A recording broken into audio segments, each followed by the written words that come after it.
I want to talk a little bit about the nurtured heart approach. This is an approach that kind of jives with this focus on celebrating positive behavior. And it was developed by Howard Glasser. And it's an approach that has 3 simple principles. And I want those of you that work in schools to think about how this would work in a school, or those of you working in residentials to think about that as well. The first thought is the real power we have with kids is our energy. It's our energy. It's our focus. The kids want our focus. They've grown up in families where they haven't gotten a lot of attention and a lot of positive feedback. As a matter of fact, a lot of the messages they've gotten from adults are that you're bad, you're messed up, there's something wrong with you.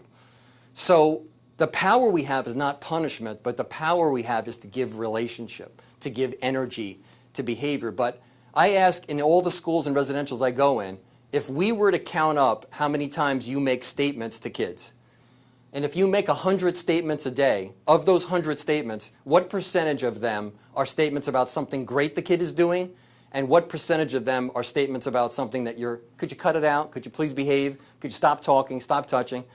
And I always ask that, and I get anywhere from 80 to 90% of the comments we make to kids are about something that's wrong with them.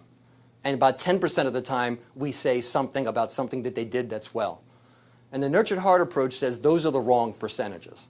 We need to really celebrate good behavior. So the first message in the nurtured heart approach is, when a child misbehaves, let's give them a consequence, but let's not give them our heart and our energy and our relationship.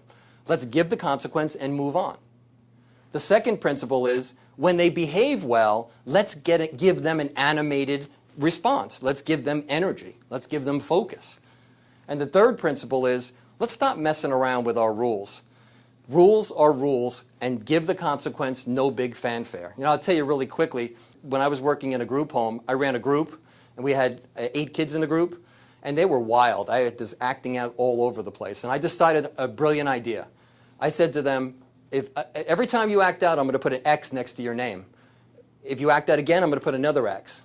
And then if you act out a third time, I'm going to kick you out. So you guys better behave. I thought I was cracking down. Anybody want to guess at the end of group how many X's were on my sheet? Well, no, it wasn't 24. 8 kids, how many X's? 16. Exactly right. Anybody want to tell me why there were 16 X's on that sheet?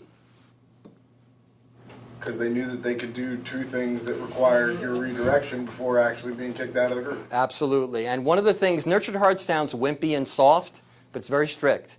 It says, hey guys, making rules for troubled kids coming from inconsistent environments. Make a rule. When it's violated, give a consequence. Stop giving warnings. Warnings are just telling kids, here's a free shot to break the rule. And that's what I learned from that.